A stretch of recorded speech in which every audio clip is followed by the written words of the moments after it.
생각을 합니다. 자, 이게 저 바로 그 묘하게도 다음 토론이 이 연정을 얘기하신 대연정을 얘기하셔서 좀 화제가 되셨던 그 우리 안희정 제 후보님의 또 대리인으로서 나오신 우리 박수현 의원님이기 때문에 한번 이 문제들을 포함해서 한번 저 토론을 좀 이끌어 주시기 바랍니다. 꼭 그 문제를 포함해서 말씀드려야 됩니다. 아니 뭐 자유롭게 하시고. 예, 박수현입니다. 반갑습니다. 오늘 추미애 대표님의 인사한 말씀 중에 가장 가슴에 남아있는 것이 역사의 변곡점이라는 그런 표현이었습니다. 그리고 정혜구 교수님께서도 말씀 내내 전환기를 말씀하셨습니다. 역사라는 것은 순간적으로 보면 반복과 퇴보와 발전을 반복한다고 보여지지만 결과적으로는 끝내 합리적인 인간의 이성의 노력에 의해서 결과적으로 전진하고야 만다라는 그런 신념을 다시 한번 확인하고 싶습니다. 우리는 지금 순간적으로 이 시기 이명박 박근혜 정권을 거치면서 역사가 퇴보하는 것을 목격하고 있고 민주당을 중심으로 한 우리 개혁 세력의 합리적 노력으로 그렇게 해서 이 퇴보한 역사를 앞으로 전진시키려는 그러한 위대한 아주 중요한 그런 변곡점 전환기에 서 있다라고 하는데 동의합니다. 국민도 그런데 동의하기 때문에 지금 촛불 광장에 모여 있는 것이고 그런 외침을 하고 있는 것이다 그렇게 생각을 합니다. 2017년 대선의 의미 뭐 아무리 강조해도 지나치지 않을 것 같습니다. 박명림 교수님께서 2017년 대선을 국내 선거이자 국제 선거 그리고 통일 준비 선거, 동아시아 평화 선거로 규정하신 데 깊은 감명을 받습니다. 그리고 이것은 민주당 정부인 동시에 승리한다면 통합 정부여야 되고 연정 정부여야 되고 개혁 정부여야 되고 개헌 정부여야 한다라고 하는 그 말씀을 명심해야 한다 이렇게 생각을 합니다. 최근 한국의 역사를 보면 25년, 50년이라고 하는 이 특별한 숫자와 인연이 많은 것 같습니다. 제가 이 말씀을 왜 드리냐면 이번 대선이 시대 교체가 되어야 한다라고 하는 그 화두를 말씀드리기 위해서 말씀을 드립니다. 25년과 50년을 한번 말씀드려보면 우리나라는 1962년에 박정희 대통령이 제1차 경제개발 5개년 계획을 시작하고 무려 5번의 경제 5개년 개발 계획을 시행하니 5년짜리를 5번 하면 5 곱하기 5 25년입니다. 62년에 시작된 이 제 5번에 걸친 경제개발 5개년 계획이 25년에 지나면 87년에 끝나게 되어 있습니다. 우리는 이 시기를 통상 산업화라고 부르는데 동의하고 있는 것 같습니다. 산업화의 시대. 그리고 이 시기가 정말 묘하게 87년 6월 항쟁으로 인해서 이 산업화의 시기를 끝내고 우리는 그 뒤에 87년부터 다시 5년 단임제 대통령 5명의 임기를 시작하게 되는데 이 역시 5 곱하기 5를 하면 25년이 지나게 되는데 이것이 묘하게 2012년에 끝나게 됩니다. 그래서 우리는 2012년을 굉장히 중요한 이 시대 교체의 아주 변곡점으로 보고 대통령 선거에 임했지만 결과적으로 2012년에 우리는 패하고 말았습니다.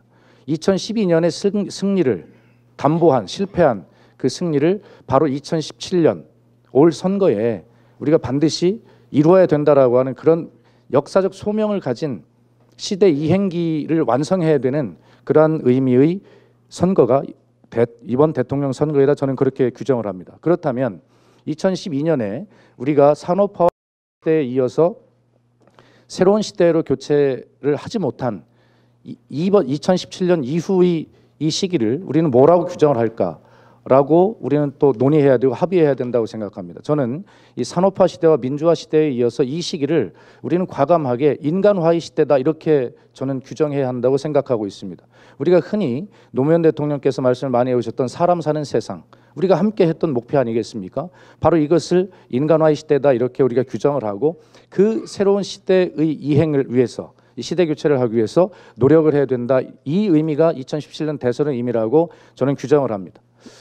2017년 대선을 통해서 정권 교체를 해야 된다고 강조도 하고 있습니다. 정치를 교체해야 한다고 합니다. 또 세대를 교체해야 한다고 생각합니다.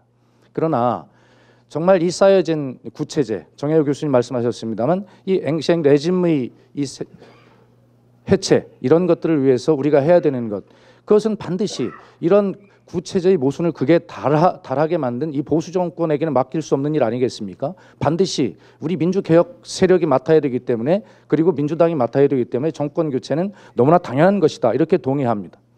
또 정치를 교체해야 합니다. 그러면 이 구시대의 적폐, 이 구조적 모순이 정치 실패에서만 비롯됐는가? 그렇지 않다고 생각합니다. 물론 상부 구조, 하부 구조의 차이가 있습니다만 정치 실패뿐만이 아니라 경제, 사회, 문화 모든 분야의 구조에 있어서 우리는 적폐를 청산해야 합니다. 그렇기 때문에 정권 교체를 통해서 정치를 교체해야 되지만 정치 교체에만 끝쳐서는 이 시대의 교체가 되지 않는다. 그렇기 때문에 정치 교체와 함께 경제, 사회, 문화 모든 구조를 다시 한번 바꿔내는 것, 다시 말해서 한 시대를 새로운 시대로 이행시켜야 되는 그러한 위대한 의미가 2017년 이번 대선에 있다라고 생각하고, 그런 많은 것들을 포함하는 이 시대 교체의 의미, 20세기적 박정희식 낡은 어떤 사고의 패턴, 이런 것에서 새로운 21세기적 새로운 질서로 이행해가는 그러한 선거를 우리는 반드시 승리로 이끌어야 된다라는 말씀을 먼저 강조를 드리고 싶습니다. 그리고 이번 선거를 통해서 우리가 꼭 해야 될 또 하나의 과업이, 이제는 좌와 우, 보수와 진보 이렇게 나누어져 있던 이런 시대의 담론에서 이제는 진보 보수가 무슨 의미가 있는가라고 하는 그러한, 우리 그 앞에 박명린 교수님께서는 공공과 사사 이렇게 표현하셨습니다만, 그러한 새로운 사고의 패턴의 시대로 이행시켜야 되는 과제가 역시 이번 대선 우리에게 주어진 과제다, 저는 그렇게 생각합니다. 지금 그 우리 사회자께서 기왕에 말씀하셨으니까, 그러면 우리 다음에 정권이 교체된다고 하면 어떤 것을 해야 될까? 저는 그것이 정권 교체 그 이상의 가치라고 표현하고 싶습니다. 국민은 이렇게 지금 촛불과 태극기로 상징되어지는 극단의 분열이 대한민국을 보고 너무나 많은 염려를 하고 계실 것입니다. 어떻게 이 극단의 분열을 치유하고 새로운 통합의 동력을 만들어내서 대한민국의 미래를 나갈 것인가? 여기에 국민은 모든 눈높이를 맞추고 민주당이 어떻게 하는가를, 또 민주당 후보들이 어떻게 하는가를 지금 보고 계시다, 저는 그렇게 생각을 합니다. 그래서 우리는 협치를 해야 합니다. 이번 대통령 선거는 누가 집권을 하든 반드시 사당 체제, 또 여소야대가 분명하기 때문에, 또 역설적이게도 그 앞에 우리에게는 너무나 많은 개혁 과제들이 놓여 있습니다. 지금 최순실 농단 사태라고 하는 이 적폐의 일부분, 자, 이것은 지금 사법적 절차에 의해서 처리가 진행이 되고 있습니다. 그것은 지켜보면 됩니다. 만약 사법적 절차에 의한 처리가 불투명하고 예를 들어서 불충분하다면 그것은 별도의 또 국민적 합의가 또 있으리라 그렇게 생각합니다. 광장이 그것을 그대로 용납하지 않는다 생각합니다. 그렇다면 이 최순실 농단 사태에 가져온 이 제한적인 그런 어떤 적폐, 이걸 청산하고 난 뒤에 우리는 무엇을 해야 합니까? 나머지 적폐는 어떻게 청산할 것입니까? 그 적폐가 청산된 자리에 새 질서는 어떻게 만들 것입니까? 그것은 바로 개혁 입법을 통해서 가능하다고 하는데, 이 개혁 과제, 입법 과제를 어떻게 해야 될 것인가? 그것은 말씀드린 여소야대 사당 체제에서 반드시 의회의 협치는 필요하다. 그렇습니다. 그것이 소연정이든 대연정이든 어떤 의미가 됐든, 자, 그것은 지도자가 되고자 하는, 또 대통령이 되는 사람은 원칙만 세우면 된다고 생각합니다. 자, 행정부와 의회와의 협치, 행정부는 또 행정부의 지도자, 또 대통령은 그러한 의회와의 협치를 충분하게 강조하는 원칙만 세우면 되고, 그 원칙에 입각해서 의회 내에서 소연정을 할 것인지 대연정을 할 여건인지, 또 그 대상과 규모를 어떻게 할 것인지, 이런 문제에 대해서는 의회의 지도자들이 의회에서 논의를 하면 될 일이라고 생각합니다. 어쨌든 이렇게 협치를 통해서 적폐가 청산된 그 자리를 메꿀 새로운 개혁 입법을 통한 새 질서를 만드는 일은 바로 이러한 협치와 연정을 통해서만 가능하다라는 것을 다시 한번 말씀을 드리고, 정혜우 교수님께서 말씀하신 정치공학적인 연대, 이렇게 흐르지 않도록 주의해야 한다는 말씀 100번 오르신 말씀이고 적극 동의합니다. 그리고 우리는 개혁 연정을 해야 한다라고 그렇게 주장도 하셨습니다. 동의합니다.